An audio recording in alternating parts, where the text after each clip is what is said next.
हमने last video में जो है वो बेसल गैंग्लिया के कंपोनेंट्स देखे थे, जिन्हें मैं अभी थोड़ा रिवाइज करवा देती हूँ। ठीक है। कि लेंटिफॉर्म न्यूक्लियस होगा, उससे आगे इंटरनल कैप्सूल, फिर कॉर्डेट न्यूक्लियस, ठीक है, जो थैलेमस के ऊपर से गुजर रहा है, वन से लेटरल वेंट्रिकल है, ठीक है, और दो थैलेमाई के दरमियान थर्ड वेंट्रिकल है, जो इंटर वेंट्रिकुलर फोरामन से लेटरल वेंट्रिकल से कम्युनिकेट कर रहा है। थर्ड वेंट्रिकल की इंटीरियर बाउंड्री हाइपोथैलेमस बना रहा है। अगर आपने ये वीडियो नहीं देखी तो पार्ट 1 की वीडियो ज़रूर देखिएगा, क्योंकि तभी आपको कनेक्शंस अच्छे से समझ आ पाएंगे जब आपको बेसल गैंग्लिया के कंपोनेंट समझ आए होंगे। ठीक है। उसके बाद मैंने आपको ये बताया था कि जो है लेंटिफॉर्म न्यूक्लियस से आगे इंटरनल कैप्सूल है और कॉर्डेट न्यूक्लियस, कॉर्डेट और लेंटिफॉर्म के दरमियान इंटरनल कैप्सूल है। लेंटिफॉर्म दो न्यूक्लियस से बना है, ग्लोबस पैलिडस और प्यूटामन से। ठीक है। उसके बाद मैंने आपको बताया था इस लेंटिफॉर्म न्यूक्लियस के बाहर जो है वो एक्सटर्नल कैप्सूल है। लास्ट वीडियो ज़रूर देखिएगा पार्ट 1 की, फिर ही आपको इस वीडियो की समझ आने वाली है, वरना समझ नहीं आ पाएगी, इसलिए आप पहले वो वीडियो देख लें जाके। उससे पीछे ग्रे मैटर की शीट है, वो है क्लोस्ट्रम, और उससे पीछे इंसुलर कॉर्टेक्स। ठीक है। अब मैं आपको वही चीज़ ये देखें यहाँ पे, ये है आपके पास क्या, ये है आपके पास लेंटिफॉर्म न्यूक्लियस। लेंटिफॉर्म का बाहर वाला जो पार्ट होता है ना, वो डार्क होता है और अंदर वाला लाइट होता है, क्योंकि उसमें माइलिनेटेड फाइबर्स होते हैं। जो ग्लोबस पैलिडस, उससे बाहर जो है वो इंटरनल कैप्सूल है। उससे बाहर एक ग्रे मैटर की शीट क्लोस्ट्रम, जो मैंने आपको बता दिया, और उसके क्लोस्ट्रम के बाहर जो है वो क्लोस्ट्रम के बाहर मैंने आपको ये तो बता दिया इंसुलर कॉर्टेक्स है। ये जो वाइट मैटर है इसे एक्सट्रीम कैप्सूल भी कहते हैं ना। ठीक है, तो वो भी आ जाएगा सही। I am sorry. ठीक है, तो ये हो गया आपके पास। और उसके बाद जो है मैंने आपको ये बताया था, लेंटिफॉर्म ग्लोबस पैलिडस और प्यूटामन को कहते हैं कॉर्पस स्ट्राइएटम। लेंटिफॉर्म जो है, ठीक है, और कोडेट, इन तीनों को मिला के बोलेंगे। ठीक है, ये सारा मिला दें आप। ठीक है, कोडेट और लेंटिफॉर्म, तो ये कॉर्पस स्ट्राइएटम होगा। अगर कोडेट और प्यूटामन की बात करें तो ये सिर्फ नियो स्ट्राइएटम बोलेंगे आप, स्ट्राइएटम या ओनली स्ट्राइएटम बोलेंगे। ठीक है, तो ये क्लासिफिकेशन थी, ये रिपीट कर दिया मैंने इसको। अब हम मूव करने वाले हैं इससे आगे। ये सब थैलेमस रह गया था, और इसके अलावा क्या रह गया था, इसके अलावा सब्सटेंशिया नाइग्रा का मैंने थोड़ा सा बताना था। सब थैलेमस कहाँ प्रेजेंट होता है, ये जो मैंने आपको थैलेमस ड्रॉ करके बताया है ना, जो मिड ब्रेन के ऊपर पड़े, इससे नीचे एक शीट होती है, ठीक है, ग्रे मैटर की, जिससे आप बोलते हो सब थैलेमस, सब थैलेमस। ठीक है, लॉजिकल है कि थैलेमस के नीचे सब थैलेमस है। ठीक हो गया। इसके अलावा जो है सब थैलेमस कहाँ पड़ा था, ये मिड ब्रेन पे पड़ा हुआ है। ठीक है, ये मिड ब्रेन पे पड़ा हुआ है। उससे नीचे क्या है, पोन्स है। ठीक है, पोन्स है, पोन्स के ऊपर मिड ब्रेन है। ठीक है, मिड ब्रेन के ऊपर थैलेमस पड़ा है, और थैलेमस के नीचे एक शीट है सब थैलेमस की। ठीक है, ये जो मिड ब्रेन है ना आपका, ये वाला जो रीजन है जो मिड ब्रेन है, ठीक है, इस मिड ब्रेन में क्या होता है, इस मिड ब्रेन में पड़ा होता है आगे substantia Niagara. Substantia Niagara, substantia Niagara के दो पार्ट होते हैं, एक डार्क होता है, ठीक है, उसे बोलते हैं हम पार्स कॉम्पैक्टा, और एक लाइटर पार्ट होता है उसे हम बोलते हैं पार्स रेटिकुलरिस। ठीक है, सही हो गया। तो ये है, ठीक है, ये देखे ना, ये है आपके पास क्या, मिड, ये स्पाइनल कॉर्ड है। मिड स्पाइनल कॉर्ड के ऊपर मिडला होता है, उसके ऊपर पोन्स होता है, उसके ऊपर मिड ब्रेन होता है। मिड ब्रेन जैसे ही खत्म होगा उसके ऊपर आपको थैलेमस पड़ा हुआ दिखाई देगा। थैलेमस के नीचे एक शीट है जिसे सब थैलेमस बोल रहे हैं। मैं क्या बोल रही हूँ, इस मिड ब्रेन में एक न्यूरोनल सेल बॉडीज़ की कलेक्शन जिसे आप बोल रहे हैं सब्सटेंशिया नाइग्रा, वो बेसल गैंग्लिया से रिलेटेड है। और सब्सटेंशिया नाइग्रा दो पार्ट में डिवाइड है। एक आगे जो है वो कॉम्पैक्ट पार्ट होता है, उसे पार्स कॉम्पैक्टा बोलते हैं, और एक लाइट पार्ट होता है जिसे पार्स रेटिकुलरिस बोलते हैं। ठीक हो गया। उसके बाद ये अब आपको डायग्राम क्लियर आ गई। नाउ अब आप जो है ना इसके कनेक्शंस कर सकते हैं। ठीक है, अब हम इसका कनेक्शन करने वाले हैं। अच्छा, इन्होंने जिस तरह से कनेक्शन बताया है ना, अब आप ना इसमें बिल्कुल इस तरह बोल दिया कि अफरेंट कौन से हैं, इफरेंट कौन से हैं। आप इससे उससे कर सकते हैं, इंदिर बीट्स से देख सकते हैं बेसल गैंग्लिया को, वहाँ पे थोड़ा अच्छा आपको मिल जाएगा। वैसे मैं स्नेल से करवा रही हूँ न्यूरोनेट में, लेकिन कंसेप्ट तो पूरा ट्रांसफ़र करना है ना, तो मुझे खुद ये रीड करके इतना अच्छा नहीं लगा कि मैं इसको ट्रांसफ़र करूँ, तो मैं आपको ये बता रही हूँ। इंदिर बीट से आप देख सकते हैं। अच्छा, बेसल गैंग्लिया के ज़्यादा अच्छे फाइबर्स जो हैं वो वहाँ पे लिखे हैं। उसके बाद मैं आपको यहाँ से भी बता ही दूँगी। ठीक है, इसमें होता है डायरेक्ट पाथवे होता है, इनडायरेक्ट पाथवे होता है। हम इन सारे पाथवे को डिस्कस करेंगे। उसके बाद आपको खुद ही समझ आ जाएगा कि अफरेंट कौन सा आ रहा है यहाँ पे, इफरेंट यहाँ से कौन सा निकल रहा है। ठीक है, अब ये हमारे पास क्या है, लेंटिफॉर्म न्यूक्लियस। अब ये आपको भूलना नहीं चाहिए, क्योंकि बहुत बार मैं रिपीट कर चुकी हूँ। ठीक है, और ये आपके पास ऊपर आपके पास ये वाइवा में बहुत टीचर मना करते हैं ये यूज़ करने से। आपके पास, हमारे पास। एनीवेज, ये कॉर्टेक्स है, ठीक है। और कॉर्टेक्स से इसके बाद ये लेंटिफॉर्म न्यूक्लियस है, ये थैलेमस है। अच्छा, अभी आप यहाँ पे जब मैं कॉर्डेट न्यूक्लियस मैंने ऑल द ड्रॉ नहीं किया है, लेकिन वो भी प्रेजेंट है, ठीक है। तो ये कॉर्पस स्ट्राइएटम की बात हो रही है, ठीक है। लेंटिफॉर्म प्लस कॉर्डेट को कॉर्पस स्ट्राइएटम कहते हैं। ठीक हो गया। अब हम फाइबर्स ड्रॉ करते हैं। सपोज़ आपने कोई भी एक्शन परफॉर्म करना है, ठीक है। जैसे मैंने अभी सोचा है कि मैं पेन पकड़ के लिखूंगी। सपोज़ आपने अभी सोचा है कि टेबल पे एक कप पर है और आपने उस कप को लिफ्ट करना है। या सपोज़ आपने सोचा है कि अभी आपने चलना है, ठीक है। तो ये आपकी लेग है, ठीक है। ओह, इतनी प्यारी तो नहीं लग रही लेग, बहरहाल, ठीक है। तो ये अब आपकी फीमर बोन का के ऊपर एक मसल लगा हुआ है, ठीक है। मैं एक लाइन ड्रॉ कर रही हूँ, ये बोन है और इससे पीछे ये आपका एक मसल है, ठीक हो गया। लेग्स में आपको पता है ना कि जो फ्रंट साइड होती है वो एक्सटेंसर होती है और बैक साइड पे फ्लेक्सर्स प्रेजेंट होते हैं, ठीक है। अब आपने काम करना है, मुझे दो काम करने हैं, ठीक है। अगर सपोज मैंने लेग को बेंड करना है तो मुझे जो फ्लेक्सर मसल है इसको स्टिमुलेट करना है कि कोई नर्व आए जो इसको स्टिमुलेट करे। इसके अलावा ये एक काम है कि अगर मैं फ्लेक्सर को फ्लेक्स करवा रही हूँ तो एक्सटेंसर जो है वो रिलैक्स कर रहे होंगे, एंटागोनिस्टिक एक्शन होता है, ठीक है। तो मुझे एक्सटेंसर को इनहिबिट करना है बेसिकली, कि ये इसको इनहिबिट करना है क्योंकि मैं लेग को क्या करना चाह रही हूँ, फ्लेक्स करना चाह रही हूँ। ये अब आपने काम सोचा है, ठीक है। बेसल गैंग्लिया का बेसिकली स्पाइनल कॉर्ड से कोई ताल्लुक, कोई वास्ता नहीं होता, ठीक है। ये बहुत बड़ी बड़ी बात जो है वो स्नेल में लिखी हुई है, मेरे ख्याल है 4-5 बार लिखी हुई है। यहाँ पे देखें, नो डायरेक्ट इनपुट और output connection with spinal cord, यानी कि डायरेक्ट नहीं आते। इसका ये नहीं मतलब कि ताल्लुक ही नहीं है, मैं कह रही हूँ डायरेक्ट नहीं आते, कोई डायरेक्ट फाइबर नहीं है, मतलब कि है स्पाइनल कॉर्ड से, ठीक है। अब ये मेरी लेग है और मैंने अपनी टांग को पीछे करने का सोचा है। अब मेरे पास जो है ना बेसल गैंग्लिया जो है ये हेल्प करता है। जब कॉर्टेक्स से जो भी काम आता है वो मशवरा करता है बेसल गैंग्लिया से कि ये काम करना चाहिए, नहीं करना चाहिए, कैसे करना चाहिए, ज़रा हेल्प कर दो, ठीक है। आने तो आपको पता है कौन से फाइबर आने हैं, कॉर्टिको स्पाइनल फाइबर आएंगे, ठीक है। वो नीचे को आने हैं, ठीक है। उसने जो है वो आगे आके मोटे इनोवेशन सारी।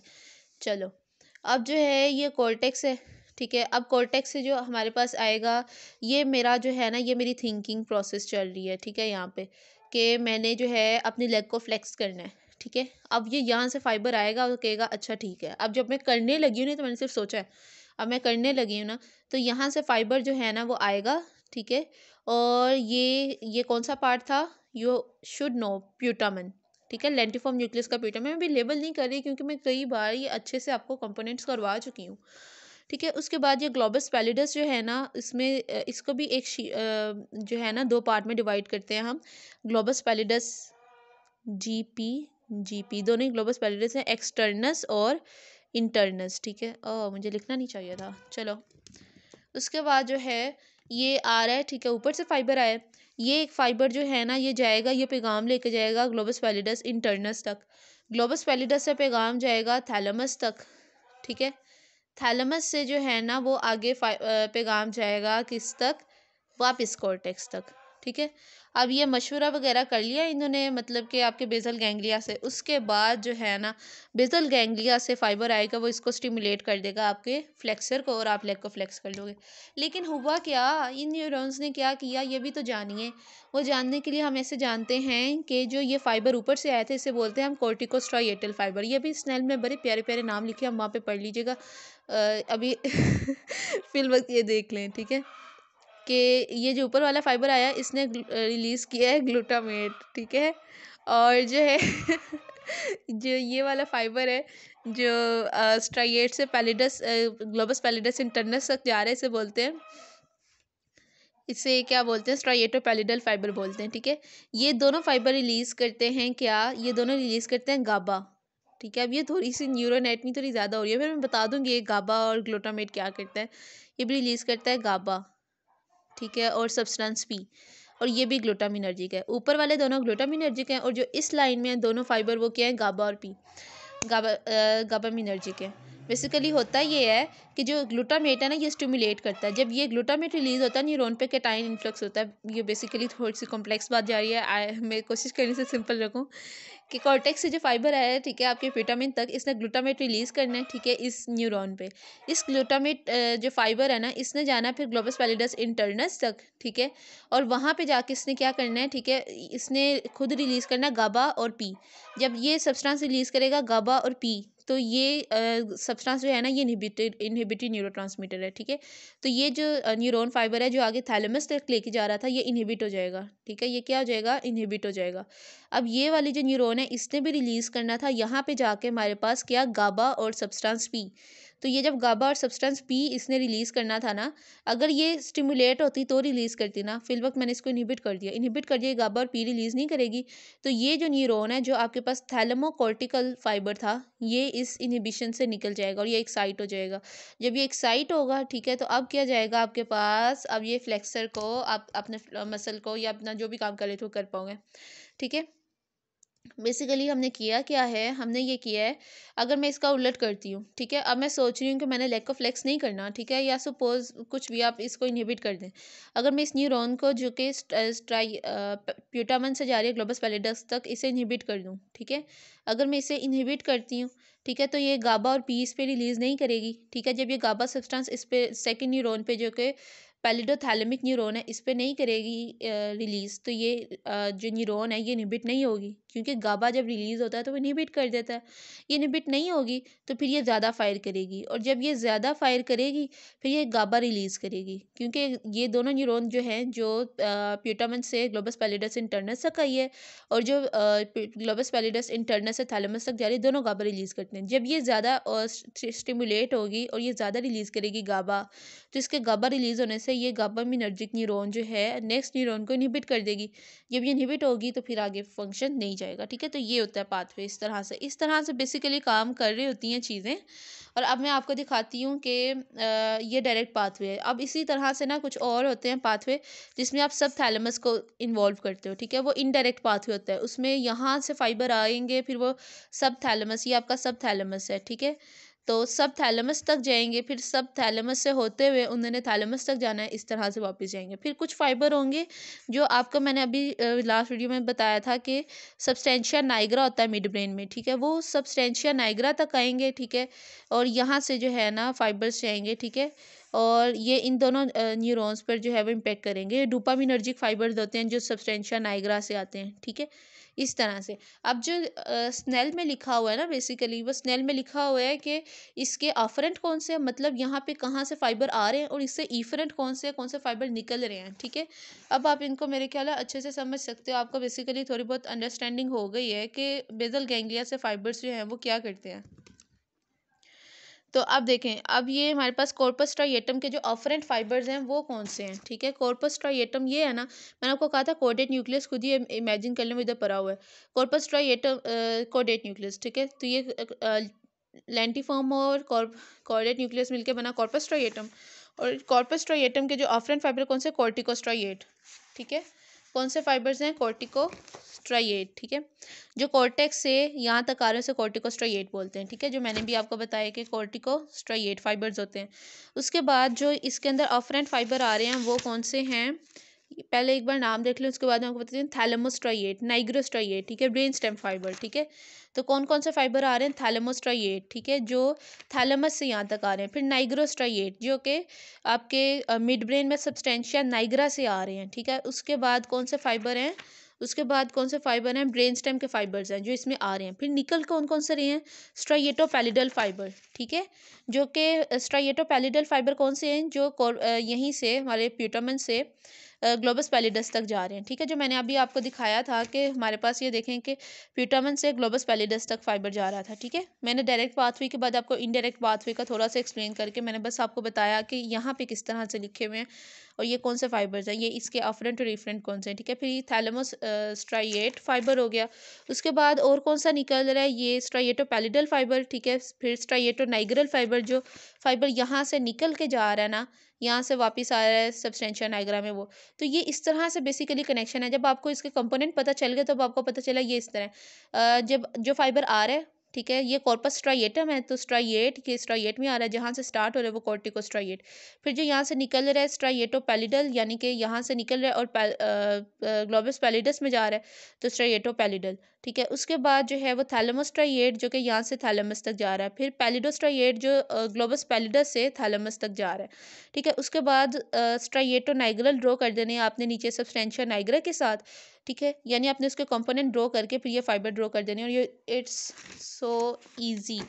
वैसे मेरा ख्याल है मैं पहले कही थी कि ये इसमें थोड़ा अजीब लिखा हुआ है बेसिकली, लेकिन ये मेरे ख्याल है ज़्यादा ही आसान करके लिखा हुआ है स्नेल में।